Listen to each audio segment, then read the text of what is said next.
I do understand Americans pronouncing Iran because that I, right? Okay. Uh, but truthfully, it's Iran, and truthfully, it's Iraq.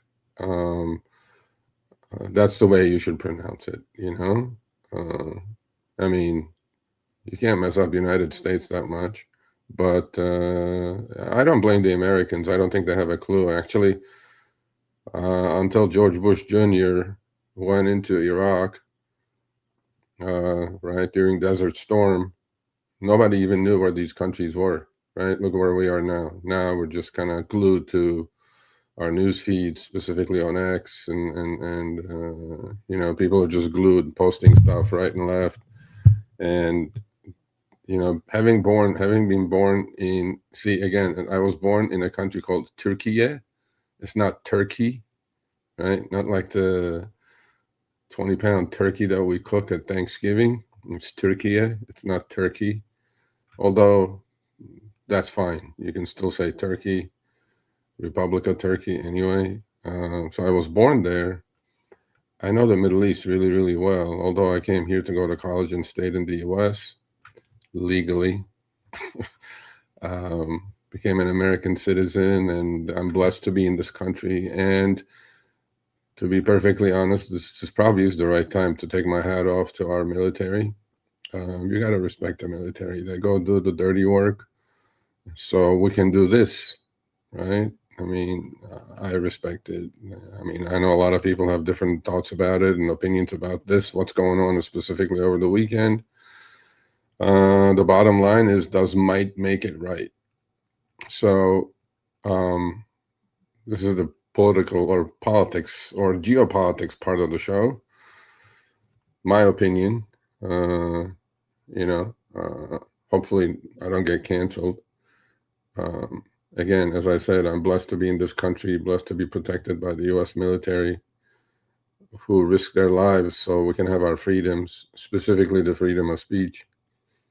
And I'm not going to get into what's going on, you know, with the demonstrations, anti-war demonstrations. These people are fools. Okay. But then whatever it is, that's not the point. So having been born in Turkey and having left the country when I was 14, 13, 14 to go to high school in Germany, and then after graduating, coming here to go to college and going to Wall Street, right? It's been a whirlwind. But here's the thing.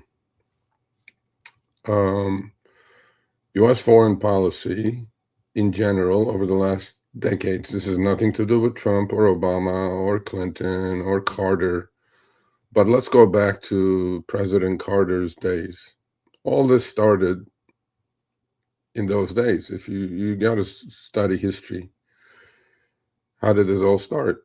Well, the American embassy was attacked and taken over, and at the time, Iran was ruled by a gentleman named Reza Pahlavi, the Shah of Iran,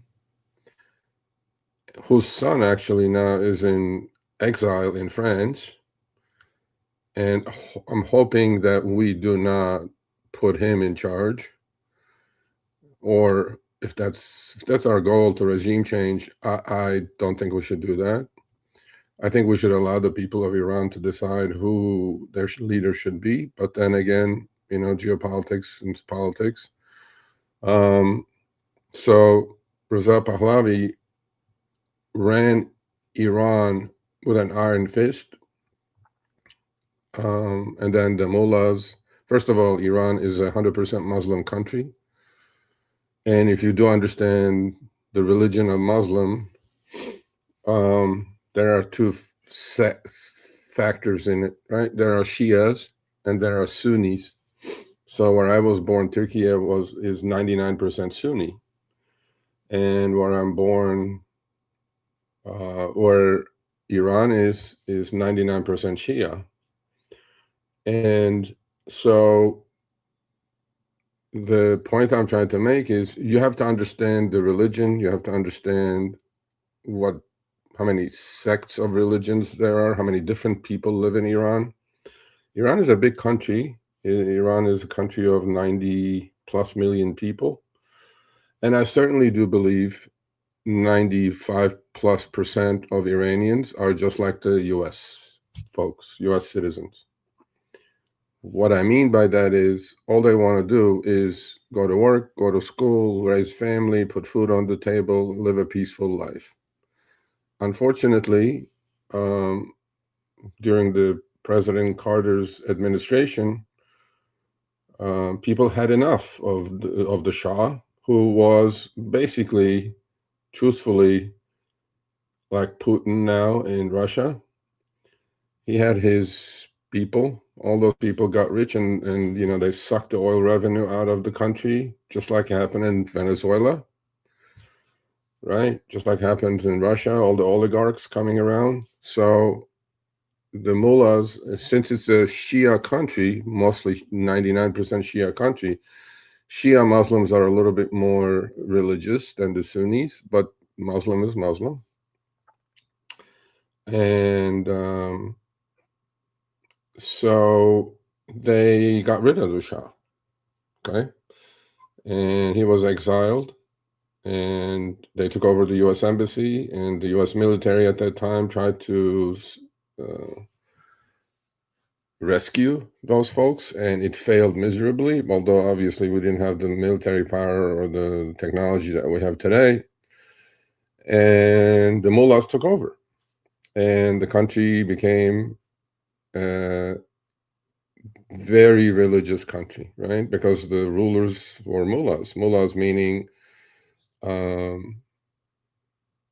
basically, if you think of a priest in the U.S., well, that's the opposite of what it is in the Muslim religion. Mullahs ran the country with the iron fist, and Islam, which was the same thing, basically with Sharia law almost to the point, basically what the Shah of Iran was doing. And Shah of Iran, by the way, is not an angel, right? At his time, people were getting massacred as well, because whoever opposed to him was getting massacred. And just like the mullahs have been doing for the last 40 years, whoever opposes them is getting massacred. So connecting all this, going back to U.S. foreign policy. My wife was born in Iraq, by the way, and she's Armenian, obviously. But the U.S. foreign policy in the Middle East, in general, again, this is my opinion, has been nothing but creation of chaos and suffering of the average folks who live in these countries. Some of you may know, some of you may not know. Again, this is history. I love history. I enjoy it. How many of you know that Osama bin Laden, who was the murderer of 3,000 Americans at 9/11, was our man during the war in Afghanistan, where we supported Osama and his mujahideens to kick the Russian army out of Afghanistan? We supported Osama bin Laden.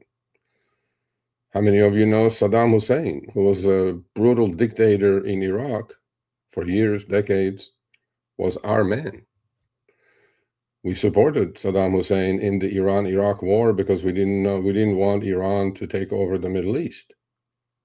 How many of you know a lot of the dictators, drug lords in South America were our people, such as Allende in Chile, such as Noriega? They were all our people. We supported these people. But what happens to these people is that they get a little too big of a head, and they rule their country with an iron fist. And at some point, the U.S. gets involved and says, listen, buddy, we're either going to buy you or we're going to kill you. And most of them say, go F yourself, U.S. They F around and find out. So what do? We go in, we clean it up. We try to clean it up. But who suffers? The average folk in Iran. Iran is pummeled at the moment. Iraq, still, after trillions of dollars and thousands of American lives lost, Where is Iraq today? It's as chaotic as it ever was. We did the same thing in Libya. We killed Gaddafi. How are the people in Libya doing? I'm talking to average people. I'm not talking to fanatics. Not that great. How about Syria? We kicked Assad out. He's in exile in Russia. How's Syria doing? Is it a peaceful country? Are we supposed to go introduce democracy to these folks who are used to living under a dictator? No. So I believe we have a failed Middle Eastern U.S. policy. We go create chaos, and I'm not saying what we're doing is not right, but I don't think we have a plan though. Is Iraq better off today than it was, especially the people in Iraq? Iraq is a country of 30 million people. Are they better off? We call them, we're giving them freedom, we're giving them democracy. Okay. But they don't have the infrastructure to support a democracy. They don't have what we have. They don't have the amendments, and they don't even have law in those countries. They don't have the structure to support a democracy. It's not like Israel, right? So we go try to introduce democracy and we call them, we're freeing these people. Sure. But then there is no infrastructure to support what we're putting in there. So we have to all understand this. And I feel for the Iranian people. I support our military. I support our administration for what they're doing. And was it, I mean, again, when we do clean this up, hopefully shortly, or close it up, I'm not sure country of Iran is going to be as easy as it was. Well, look at Iraq, look at Afghanistan, look at Libya, look at Syria, look at our success rate. Yes, we do go bomb. Yes, we do. A lot of average folk die. They're called collateral damage. You got to feel for these people, right? And yes, we are freeing them from a dictator. That part I get. But do we have a longer term plan to give these people what they truly want, which is freedom and the law and order? Well, they don't have the infrastructure to support that. Okay. Middle East is the most corrupt place on the planet. I'm sure there are a lot of countries that are corrupt, but South America specifically, but Middle East is, takes the cake too. So we're going bombing now. Okay. Whack the dog, by the way, is this a misdirection play? I'm not sure. Was it time to get rid of the mullahs? Maybe. But Iran is a much larger country than anything that we've undertaken so far. It's much larger. It's actually as larger than Libya, Iraq, and Syria put together. So this is it. That's what we do. We just go in, and when these people turn against us, who we supported, right? Like Osama and Saddam Hussein and the dictators and Assad and Gaddafi, we go kill them. Okay, fine. We remove them, and a new probably dictator will take over. My goal is to make you guys understand that what's the connection though, right? So how does this affect the American people? That's what live in this country. That's the important part. Okay. Initially, oil prices spike. Everything becomes more expensive. Maybe inflation will come back. It'll kick in. Is it long-term? I doubt it. Is it going to be short-term pain for long-term gain? I hope so. But looking at the past results. So in all those countries that we went in and removed the dictators and the rulers of these countries, we created chaos for the people, for the average folk, right? And we have to now say, or ask the question, do we have in the Middle East, out of all the countries that we removed the heads of the state or the rulers of the country, do we have a successful plan, or have we implemented a successful plan in any of these countries? to me, it doesn't look like it being from there. I mean, I do talk quite a bit about my friends about this. Do I support the Americans going in and removing the mullahs? Yes.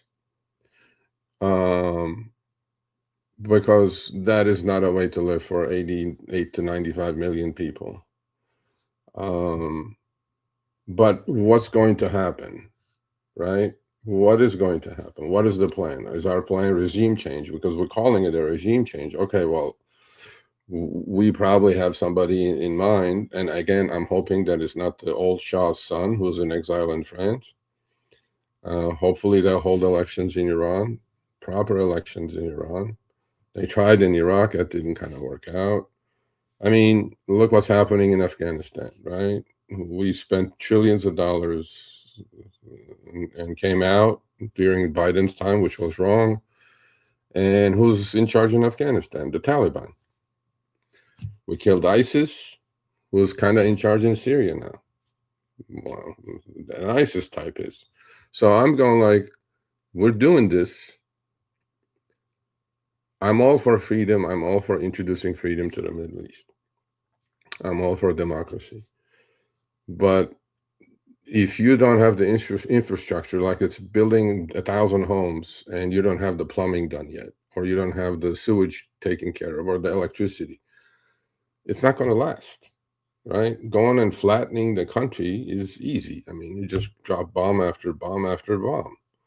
Okay, we kill all these people. Okay, well, are we going for the lesser of the two evils? Because in Iran, the Shah was evil, mullahs were evil. Who's the next guy now? So we don't have a good track record in the Middle East of removing dictators and leaders of these countries and what happens to the country. Because once you go in, it hits the news, right? It's all over the news, obviously. And then there's no follow-up. Like, have you ever seen a follow-up of how's Iraq doing? How are the people of Iraq doing after all the years of war and basically flattening the country? And how's Afghanistan doing? How's Libya doing? How's Syria doing? And now we're going to find out how Iran does. You know, nobody goes in and follows up and says, well, this is what we did. This is why we did it. Okay. I mean, you can come up with your own conclusions of why we're doing what we're doing in Iran at the moment. But how are the average folks doing, right? Because if we're removing the leadership, there's going to be a vacuum, obviously, until somebody, comes up. We did the same thing, right? In Venezuela, we just overnight, we went and took the guy from his bed and put him in jail in New York. How's Venezuelans doing? It seems like there is one a month now, right? So Maduro was the January flavor. It looks like the Mexican cartel boss was the February flavor. It looks like Khamenei in Iran is the March flavor. And who's next? Cuba? So my thing is, freedom is great, but then there should be, it shouldn't come at the cost of the average folks of these countries. Because again, I close it with, they're just like us. They want to have a family. They want to feed their kids. They want to go to work. That's all they want to do, just like the 95% of Americans. So we'll see. We'll see.